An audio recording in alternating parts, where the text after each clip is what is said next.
성부와 성자와 성령의 이름으로 아멘. 예수님과 어머니 하나 되신 성심을 통해 아버지 뜻 안에서 기도드립니다. 사랑을 하느님 아버지, 저희가 듣겠습니다. 말씀하여 주옵소서.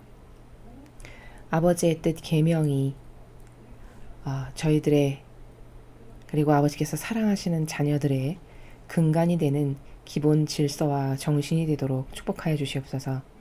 사랑하는 아버지, 이제 아버지의 뜻만이 이 시대를 군림하시고 통치하시고 다스리셔야 마땅합니다.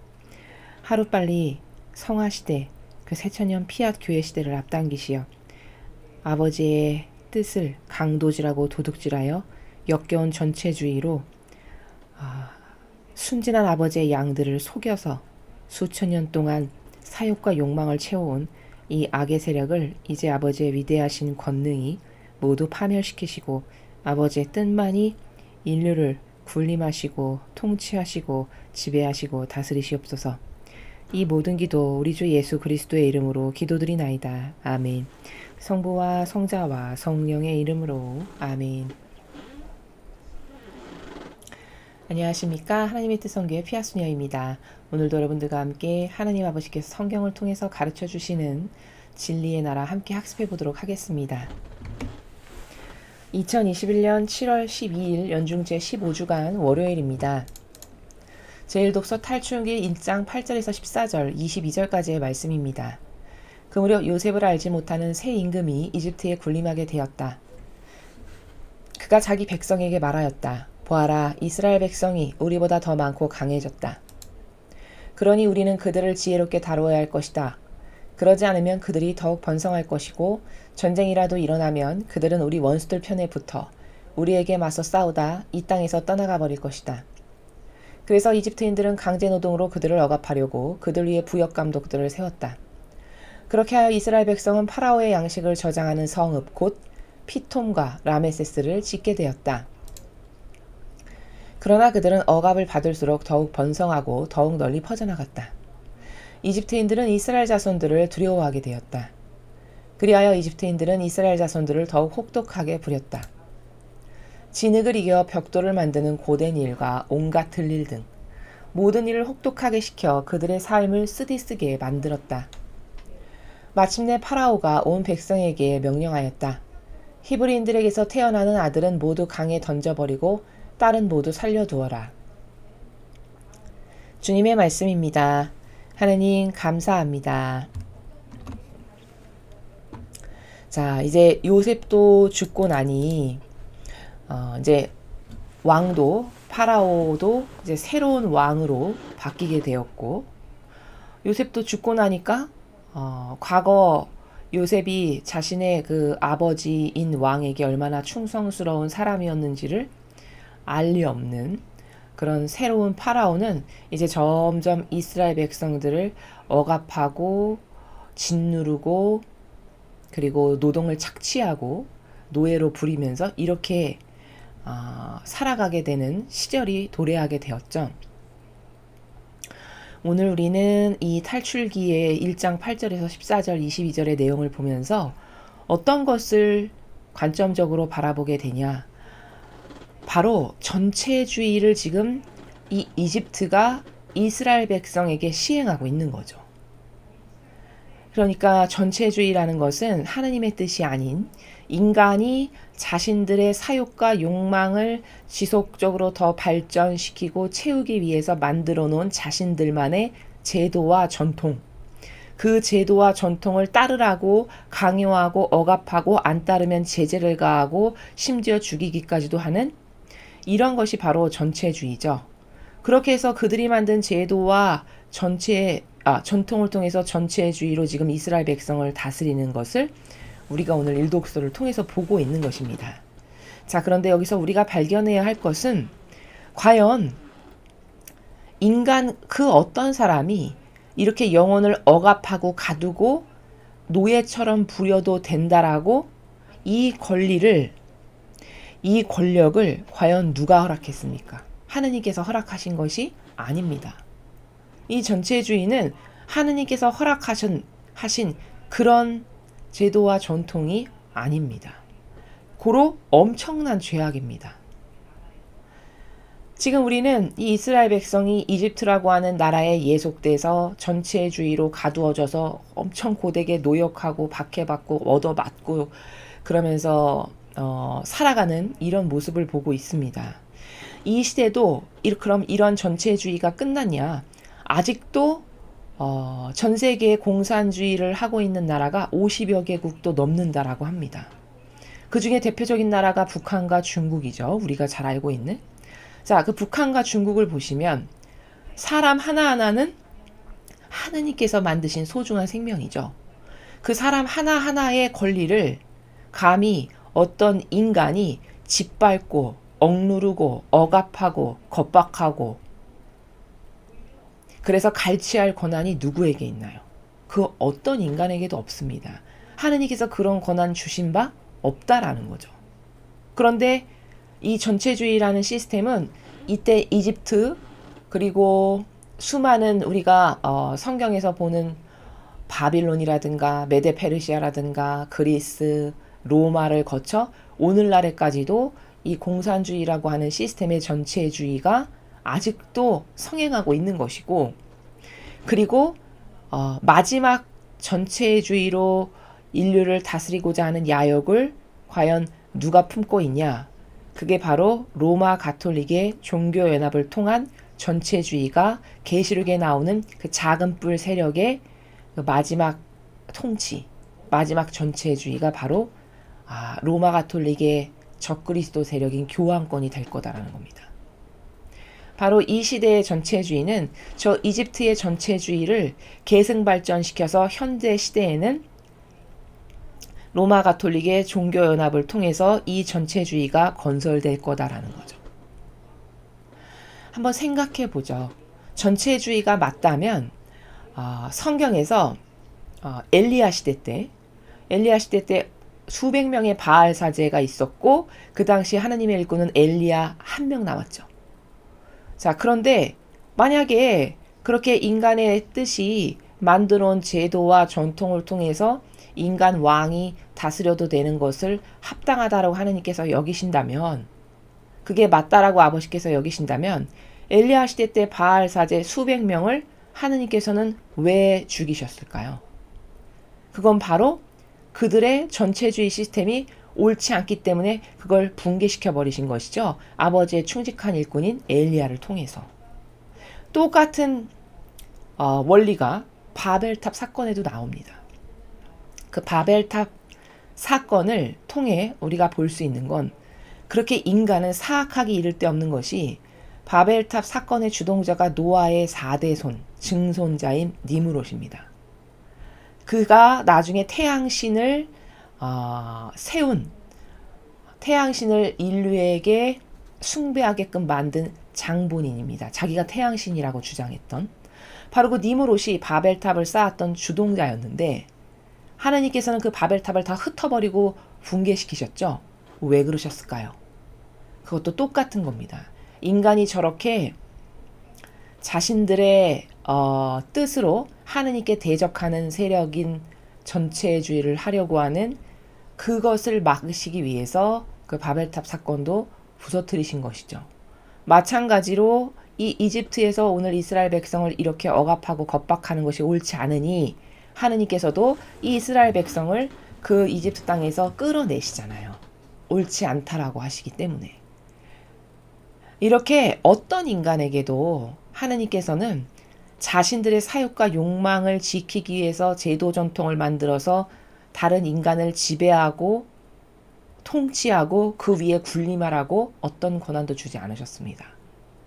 근데 마귀의 세력이 이렇게 틈만 나면 전체주의 시스템으로 인류를 여태까지 통치해 온 것이죠. 오늘날에 이르기까지. 그리고 그 마지막 정점을 찍을 세력이 바로 로마 가톨릭의 적그리스도 세력이라고 계시록에서 이야기하는 교황권이 바로 종교연합을 통해서 마지막 전체주의를 시도하게 될 거다라는 겁니다. 그러나 이것은 망하고야 말 거다. 이것은 저희들의 말이 아니라 계시록에 나오는 뜨인들이 날아와서 그 모든 신상이 한순간에 와르르 바수어지게 될 거라고 말씀하시는 바로 그 전체주의가 붕괴되는 날이 오게 될 거라는 것이죠. 하느님께서는 아버지만이 유일하게 인류를 만드신 주인이시고 주권자시고, 그리고 아버지는 인간 각각의 개개인을 존중하십니다. 그래서 1대1로 만나주시는 관계성으로 우리 영혼들을, 자녀들을 사랑하시죠. 그런데 이것을 획일적 프레임 안에 가두어서 거기서 내가 왕처럼 조종하고 군림하고 다스린다. 이것은 그 아버지께서 영혼들을 하나하나 개인적으로 만나시면서 각각의 고유성에 걸맞게끔 주시는 사랑의 다스림과는 완전히 반대되는 마귀의 세력의 시스템이다 라는 것을 우리가 알아야 한다는 사실입니다. 그래서 여러분께서는 과연 이렇게 인간이 역겨운 자신의 뜻으로 만들어 놓은 제도와 전통이 과연 진리인가? 여러분은 그런 지배의 통치를 받고 싶으십니까? 스스로에게 한번 물어보시기 바랍니다. 반문해 보시기 바랍니다. 어떤 인간이 인간을 통치하고 군림하고 가둬도 된다는 말입니까? 그런 권한이 감히 누구에게 허락됐다라는 말입니까? 그런 권한은 하느님께서 아무에게도 주시지 않으셨어요. 심지어 예수님마저도, 하느님의 아드님이신 그분마저도 아버지의 뜻만을 행하셨지 자신의 뜻으로 어떤 영혼도 속박하거나 가두거나 이런 것을 절대로 하지 않으셨습니다. 자, 그래서 우리는 오늘 이 일독서의 탈출기를 통해서 인간은 저렇게 이집트가 이스라엘 백성을 자신들의 프레임 안에 가두어서 다스렸던 전체주의를 계승발전시켜서 오늘날에까지 이르고 있는데, 그 오늘날에까지 이르게 된 남은 잔재들이 아직 전 세계에 좀 남아있는 공산주의와 이제 마지막으로 인류가 시도하게 될 적그리스도 세력을 중심으로, 즉 교황권을 중심으로 한 종교연합을 통한 전체주의, 이것이 하나 남아있다. 그러나 그것은 아버지의 뜻이 이제 새천년 피학교의 성화 시대를 이끌어 가시면서 다 패망케 하시고 멸망케 하실 것이다. 그것이 계시록에 나와 있는 그 예언의 답이다. 이러한 것을 우리가 알아야 하고, 이런 것에 농락당하는 일이 앞으로 그런 일이 우리 앞에 펼쳐졌을 때, 그런 적그리스도가 종교연합을 통해서 전체주의를 시도하려고 할 때, 아, 이게 올 것이 왔구나. 여기에 속아 넘어가지 않고 오히려 더 강력하게 그분의 정의의 나라 가운데에서 아닌 것을 아니오라고 할 수 있는 우리가 되어야 하겠습니다. 자, 계속해서 오늘 주신 복음 말씀 함께 보시겠습니다. 마태복음 10장 34절에서 11장 1절까지의 말씀입니다. 주님 영광 받으소서. 그때 예수님께서 사도들에게 말씀하셨다. 내가 세상에 평화를 주러 왔다고 생각하지 마라. 평화가 아니라 칼을 주러 왔다. 나는 아들이 아버지와 딸이 어머니와 며느리가 시어머니와 갈라서게 하려고 왔다. 집안 식구가 바로 원수가 된다. 아버지나 어머니를 나보다 더 사랑하는 사람은 나에게 합당하지 않다. 아들이나 딸을 나보다 더 사랑하는 사람도 나에게 합당하지 않다. 또 제 십자가를 지고 나를 따르지 않는 사람도 나에게 합당하지 않다. 제 목숨을 얻으려는 사람은 목숨을 잃고 나 때문에 제 목숨을 잃는 사람은 목숨을 얻을 것이다. 너희를 받아들이는 이는 나를 받아들이는 사람이고 나를 받아들이는 이는 나를 보내신 분을 받아들이는 사람이다. 예언자를 예언자라서 받아들이는 이는 예언자가 받는 상을 받을 것이고 의인을 의인이라서 받아들이는 이는 의인이 받는 상을 받을 것이다. 내가 진실로 너희에게 말한다. 이 작은 이들 가운데 한 사람에게 그가 제자라서 시원한 물 한 잔이라도 마시게 하는 이는 자기가 받을 상을 결코 잃지 않을 것이다. 예수님께서 12제자에게 다 지시하시고 나서 유다인들의 여러 고을에서 가르치시고 복음을 선포하시려고 그곳에서 떠나가셨다. 주님의 말씀입니다. 그리스도님 찬미합니다.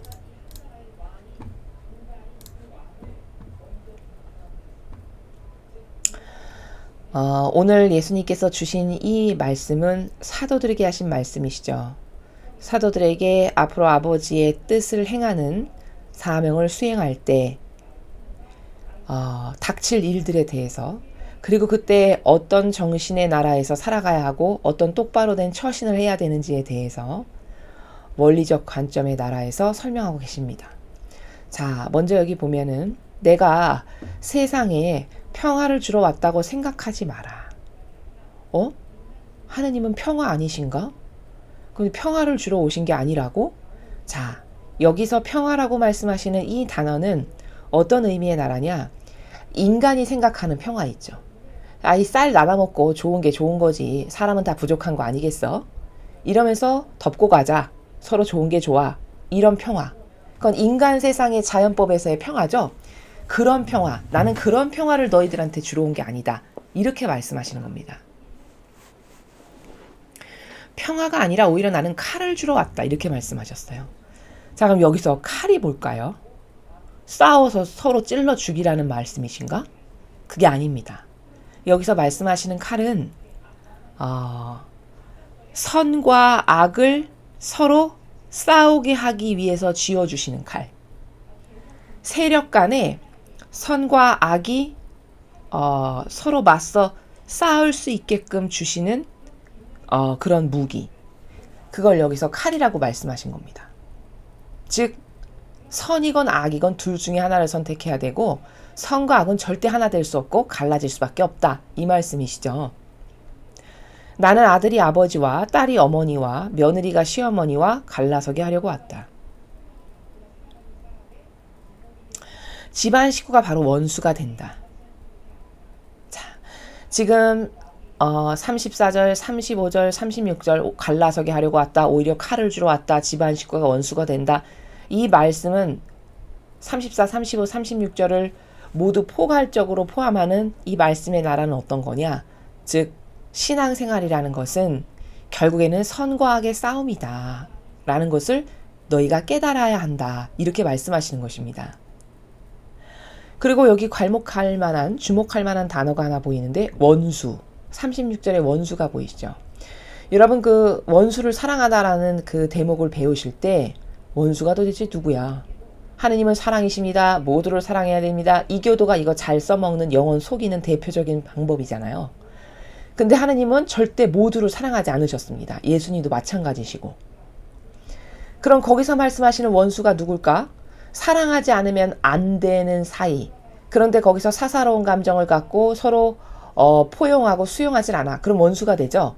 그건 바로 가족을 두고 하시는 말씀이시다. 제가 이렇게 말씀을 드렸습니다.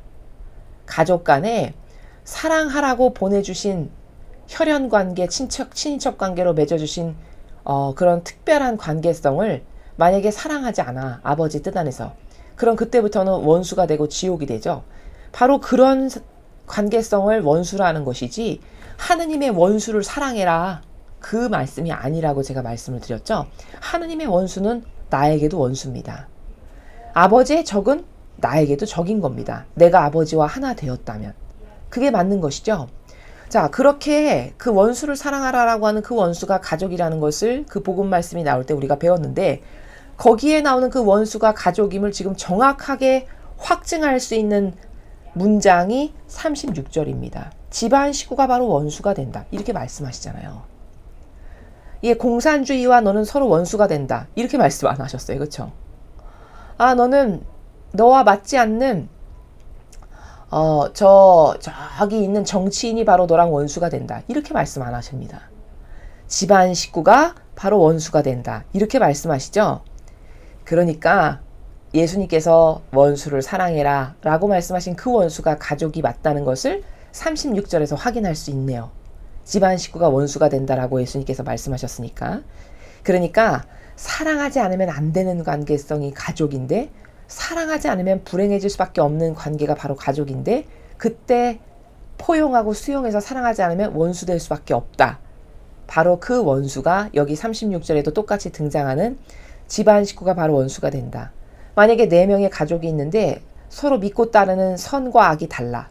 그러면 선의 세력과 악의 세력이 서로 갈라지면서 서로 원수 될 수밖에 없죠. 그런 상황을 말씀하시는 겁니다. 가족이 원수가 되는 거다. 선과 악으로 갈리게 되면. 아버지나 어머니를 나보다 더 사랑하는 사람은 나에게 합당하지 않다. 아들이나 딸을 나보다 더 사랑하는 사람도 나에게 합당하지 않다. 자, 이 말씀은 그럼 아버지나 어머니를 미워하란 말이냐? 딸이나 아들을 미워하고 사랑하지 말라는 말이냐? 그 말씀이 아닙니다. 37절의 나라는 나보다 더 사랑하면 나에게 합당치 않다. 이렇게 말씀하셨어요. 그럼 이것은 계명의 첫 번째 정신을 말씀하시는 것이죠. 왜? 1계명이 마음을 다하고 정신을 다하고 목숨을 다하고 힘을 다해 하느님을 사랑해라. 이게 1계명이에요. 그러면 어떤 순간 어떤 경우에도 항상 첫 번째는 하느님 아버지가 되어야 한다라는 말씀이시잖아요. 그런데 하느님 아버지를 능가하는 무언가가 나에게 있어. 예를 들면 부모 혹은 부모님이라면 그게 자식이야. 그러면 안 된다라는 거예요. 우선순위 첫 번째는 무조건 하느님 아버지시다. 너의 마음에 아버지가 첫 번째 자리에 공경받고 사랑받으셔야 될 그 자리에 존재하셔야 된다. 근데 그 자리를 아버지를 치워버리고 그 자리에다가 다른 것으로 대체했어. 네가 좋아하는 것. 특히 가족관계라면 부모님이나 어떤 자식. 그러면 나에게 너는 합당치 않다. 이 말씀은 지금 1계명을 지켜야 된다라고 말씀하시는 것이며 거룩함의 기준이 되는 것이죠. 누가 그런 1계명에 충직하냐. 충직하면 할수록 거룩한 것이죠. 왜? 아버지와 하나 된 영혼인 것이니까. 그런 나라의 행간에서 37절을 말씀하신 겁니다. 또 제 십자가를 지고 나를 따르지 않는 사람도 나에게 합당하지 않다. 십자가를 지고 따르지 않으면 예수님에게 합당치 않대요. 제자로서 합당치 않대요. 그럼 이 말씀은 이건 지금 38절의 나라는 사실 제자들에게 주신 기준이고 이 38절 이후에 나오는 모든 행간은 다 어떤 나라냐? 자기 배제를 넌 해야 된다. 십자가를 져야 돼. 너에게 아버지께서 주신 고통과 치욕과 모욕과 희생이 있어. 그럼 너는 묵묵히 아버지께서 나에게 허락하셨지 하고 지어야 된다는 거예요. 근데 그걸 싫어서 팽개치고 버렸어. 그럼 그런 영혼은 나에게 제자로서 내 충직한 종으로서 합당치 않다. 이런 말씀이시죠. 곧 자기 배제를 하지 않은 영혼은 내 제자로서 종으로서 합당치 않다. 이런 말씀이십니다. 제 목숨을 얻으려는 사람은 목숨을 잃고 나 때문에 제 목숨을 잃는 사람은 목숨을 얻을 것이다. 자, 이거 다 같은 나라죠. 네가 자기 배제를 해. 너를 돌보지 않아 스스로. 그러면 너 스스로가 자애심과 이기심을 버리고 너를 돌보지 않았으니까 하느님께서 너를 돌보고 너를 살리실 거고, 근데 너의 자아와 너의 자애심과 이기심과 사욕과 욕망이 너를 스스로 돌봐. 그러면 하느님께서 굳이 돌보시지 않는다는 거예요. 왜? 계명에 자기 배제를 하라라고 쓰여 있는데 자기 배제를 안 하니까 아버지께서 돌보실 의무가 없어지시는 거죠. 그런 나라를 지금 39절에서 말씀하고 계십니다. 너희를 받아들이는 이는 나를 받아들이는 사람이고 나를 받아들이는 이는 나를 보내신 분을 받아들이는 사람이다. 자, 제자들과 예수님은 하나된 관계죠. 예수님과 아버지는 역시 하나된 관계입니다. 하나되다 못해 용해된 관계. 그러니 만약에 어떤 사람이 예수님을 진짜 메시아여 그리스도로 받아들였어. 그럼 곧 그것은 하나 되었기 때문에 아버지를 받아들이신 게 된다는 거죠. 또 일꾼의 입장에서도 이 제자들의 관점에서도 제자들이 완전히 예수님의 정신과 가르침과 모범과 하나 됐는데 어느 고향에 가니까 주님의 일꾼이라고 해서 그 주님의 일꾼으로서 받아들이고 존중을 해. 그러면 곧 예수님을 받아들이고 존중한 게 되는 것이죠. 왜? 예수님과 하나 된 제자들이니까. 그 나라를 말씀하시는 것입니다. 예언자를 예언자라서 받아들이는 이는 예언자가 받는 상을 받을 것이고 의인을 의인이라서 받아들이는 이는 의인이 받는 상을 받을 것이다. 자, 예언자야. 아버지의 뜻을 정확하게 전하는 예언자입니다. 근데 신자들이 저 사람 진짜 하느님의 일꾼이야 해서 그 예언자를 예언자로서 존중하고 그의 말에 순종하고 따랐다. 예를 들어. 그렇다면 그 예언자에게 하느님께서 내리실 상급이 반드시 있으시죠. 왜? 아버지의 충직한 종이니까. 그럼 하느님 아버지께서 그 예언자에게 상급을 주실 때 예언자로 올바르게 받아들인 성도들도 받을 상급이 있다는 것이죠. 왜? 그 예언자를 믿어서 하나가 되었으니까요. 또 어떤 의인이 있어. 아버지의 뜻을 행하는 의인. 의인이라는 건 자기를 희생으로 내놓는 사람이죠. 그런 의인이 있었는데 저 사람 진짜 하느님의 일꾼으로서 의인이시구나 해서 받아들였어요. 어떤 사람들이, 어떤 성도들이. 그러면 그 의인에게 하느님께서 주실 상급이 당연히 있으시겠죠. 왜? 하느님을 믿고 따라서 하느님과 하나 되는 일꾼이니까. 그럼 하느님께서 그 의인에게 상급을 주실 때 그 의인을 하느님의 일꾼이라고 해서 존중하고 받아들였던 이 성도들에게도 주실 상이 당연히 있죠. 하나 되는 것만큼, 하나 된 순도와 질과 양만큼 받을 상이 결정이 되겠죠. 바로 그 나라를 말씀하시는 겁니다. 제가 그래서 매일 여러분에게 한동안 강조하였던 것이 하나 되는 게 왜 중요한가? 하나 되는 것은 내가 받을 상급뿐만 아니라 내가 갈 나라도 결정이 됩니다. 여기 지금 하느님의 일꾼에게 올바르게 네가 동조하고 협력해서 그 일꾼에게 아버지가 주시는 축복을 너도 나누어 받는다면 같은 원리로 만약에 여러분이 하느님의 일꾼이 아닌 마귀와 하나가 됐어요. 그럼 그 마귀가 결국엔 마지막 날에 패망해서 지옥 갈 때 마귀와 하나 된 그 성도들도 지옥에 가야 되는 게 너무나도 당연한 겁니다. 왜? 하나 되면 이렇게 상을 준다 했잖아요. 그럼 마귀랑 하나 됐으면 마귀가 받을 상은 멸망밖에 없잖아요. 그 상을 같이 나눠 받아야죠. 똑같은 원리로서. 그 나라를 말씀하시는 겁니다. 내가 진실로 너에게 말한다. 이 작은 이들 가운데 한 사람에게 그가 제자라서 네가 시원한 물 한 잔이라도 마시게 하는 이는 자기가 받을 상을 결코 잃지 않을 것이다. 자, 앞에서 말씀하신 것과 똑같은 관점의 나라죠.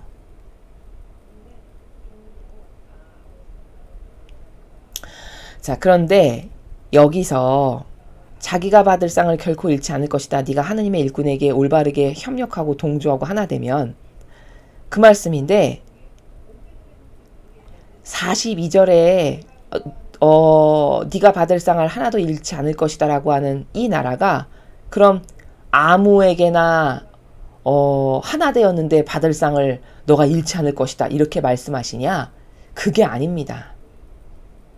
하나 되는 것은 좋은 것이되 누구랑 하나 되느냐가 첫 번째 가장 중요하고 그리고 그가 받을 상을 너도 받게 될 것이다 라고 할 때 이 하느님의 일꾼이 여기 이렇게 위와 같이 제 목숨을 내놓고 자기 십자가를 지고 하느님 때문에 예수님 때문에 자기 목숨을 잃는 그런 사람 이런 사람에게 네가 동조하고 협력해서 물 한 잔을 떠줬어. 그러면 그가 하느님의 일꾼이어서 그에게 은총과 상급을 베푸실 때 너도 당연히 그 상급을 나누어 받게 될 거다. 이런 말씀이시지. 앞에 십자가를 지고 목숨을 버리고 이런 삶을 살지도 않았는데 무턱대고 아무나 돕는다라고 해서 그게 나에게 상급이 오는 거다. 그게 아니라는 말씀이시죠. 그러니까 제가 누누이 말씀드리지만 누구랑 하나 되는가는 내가 갈 나라가 결정되고 내가 영원히 성공할 건가 영원히 멸망할 건가 내가 어떤 상급을 받게 될 건가 이 모든 것이 여러분이 하나 되고 동조하고 협력하는 그 결과에 근거하여 결정이 될 겁니다. 그게 바로 오늘 이 성경에서 말씀하시는 핵심 요지세요. 그리고 여기서 이 작은 이들 가운데 한 사람에게 이렇게 말씀하셨어요. 그럼 도대체 이 작은 이들 가운데 한 사람에게 제자라서 네가 협력해. 그럼 이 작은 이들이 누굴까요? 키 작고 왜소한 사람? 그게 아닙니다. 여기 이 작은 이들은 자기 자신을 위해서는 아무것도 하지 않는 내 자신을 위해서 뭘 도모하거나 나를 대변하거나 나를 위해서 뭔가를 돌보거나 이런 게 없는 사람 돌볼 거리가 하나도 없는 내가 좋아지기 위해서 뭘 선택할 것이 하나도 없는 그런 사람이 바로 작은이입니다. 작은이. 그럼 큰 사람이라고 성경에 표현되는 것은 내 멋대로 아버지께 여쭙지도 않고 하나 되지도 않고 내가 주인이야. 그래서 내 멋대로 뭐든지 척척척척 다 하는 사람. 이런 사람은 큰 사람이죠. 영적으로. 근데 작은 사람이라면 권한이 없는 거예요. 쉽게 말하면. 내가 뭘 결정하고 해야 될 어떤 힘이나 능력이 나에게 없어. 오로지 나는 그냥 아버지께서 원하시는 것만을 내가 따를 뿐이고 나에게 어떤 권력이나 권한이나 어떤 영예나 이런 건 없고 나는 그저 아주 단순하게 아주 작은 사람으로서 나를 완전히 배제해서 나를 위해선 할 게 없는 아버지 뜻만을 행하는 이런 사람들이 바로 작은 이들이다라고 표현한 영혼들이다라는 겁니다. 그런 영혼들, 그런 하느님의 훌륭한 일꾼 가운데 그런 일꾼 가운데 네가 저 사람 진짜 하느님의 훌륭한 일꾼이구나 해서 협력을 했어. 심지어 그 작은 물 한 잔, 굉장히 작은 거잖아요. 물 한 잔이라는 건. 굉장히 소박하고 작은 것이죠. 그렇게 소박하고 작은 건데 그거를 드시고 하십시오 해서 이렇게 전했다. 그러면 그것에 응당하는 상응하는 상을 하느님께서는 결코 잃어버리지 않고 꼭 주신다는 겁니다. 그러니 어떤 세력에게 협력하는 게 얼마나 중요한지 아시겠죠?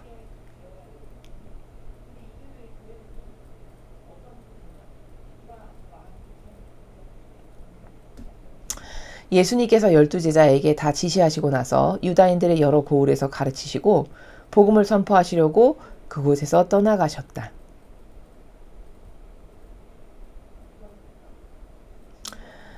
이 시대는 참으로 불쌍하고 안타깝게도 자기가 마귀랑 하나 되면 지옥을 간다라는 것에 대한 두려움과 경각심이 없습니다. 그게 굉장히 막연하고 피상적으로 들리게끔 영혼들을 속이는 것이죠. 그런데 이런 것에 한몫하는 게 과연 누구냐면 교황권입니다. 왜 영혼들이 이렇게 지옥 가는 것을 두려워하지 않고 예전과 다르게 자아의 종으로서 멋대로 막 살아도 그런 것에 대한 경각심이나 어떤 회개의 나라가 없냐. 그거는 교황권이 지옥은 없어. 영혼은 소멸하는 거야. 그런 지옥 같은 데 가는 건 아니야. 이렇게 이야기를 하죠. 요렇게 성경과 다른 것을 끊임없이 영혼들에게 속이면서 호도하고 그리고 성경을 잘 모르다 보니까 교황님이 말씀하셨대. 그럼 진짜? 그게 맞구나. 이렇게 따라간다는 사실이죠. 그러다 보니까 지옥은 없대. 그럼 막 살아도 된다는 얘기죠. 지옥 없으니까 영혼은 망하지도 않고 영혼 멸망이 아니라 소멸만 한다는데 뭐 이렇게 어렵고 힘들게 살아. 그냥 대강 내가 좋아하는 거 살면서 살면 되지. 이런 여론몰이로 이런 행간의 나라로 영혼들을 속여 먹는 게 바로 교황권이 그렇게 성경을 왜곡해서 전달할 때마다 사람들은 계속 농락당하는 겁니다. 그러니까 요즘 시대에는 마귀랑 자기가 하나 되면 지옥 가는 것에 대한 두려움이 굉장히 희박합니다. 그러니까 성경이 이렇게 철저히 다 나와 있는데도 불구하고 뭐 그렇다고는 하는데 그게 뭐 나와 뭐 그렇게 밀접한 관계가 있나? 이런 나라에서 살아가시는 것 같아요. 근데 이것은 다 진실이고 팩트고 여러분이 이제 심판대 앞에 선 다음에 그것을 발견한다 한들 이미 너무 많이 늦은 거죠. 그때는 아무리 회개하고 뉘우친다 한들 다시 기회가 오지 않습니다. 그래서 여러분께서 오늘 복음을 통해서 선과 악의 싸움이 세상에서 일어나고 있는데 그건 한 집안에서도 일어나는 것이다. 그리고 제자라면 또 하나님께 충직한 도구의 매개체의 역할을 하는 종이라면 자기를 배제하고 그리고 첫 번째 계명인 하느님을 나의 전부로 사랑하는 이것을 똑바로 지키는 것이 기본이 되어야 된다라는 사실. 그리고 네가 받을 상을 결코 잃지 않을 것이다 라고 하는 그 행간의 나라는 여러분이 누구에게 하나 되고 협력하느냐에 따라서 물 한 잔에 해당하는 상급을 받을 수도 있고 어떤 경우는 그가 마귀라면 여러분도 함께 지옥에 갈 수밖에 없는 이런 상황들이 있으니까 여러분이 분별을 잘 하셔서 옳은 선의 세력과 하나 되는 것은 여러분의 영혼을 살리는 유일한 길이다. 이런 것에 대한 경각심이 반드시 있으셔야 하겠습니다. 이상으로 2021년 7월 12일 연중제 15주간 월요일 복음 해설을 마치겠습니다. 감사합니다.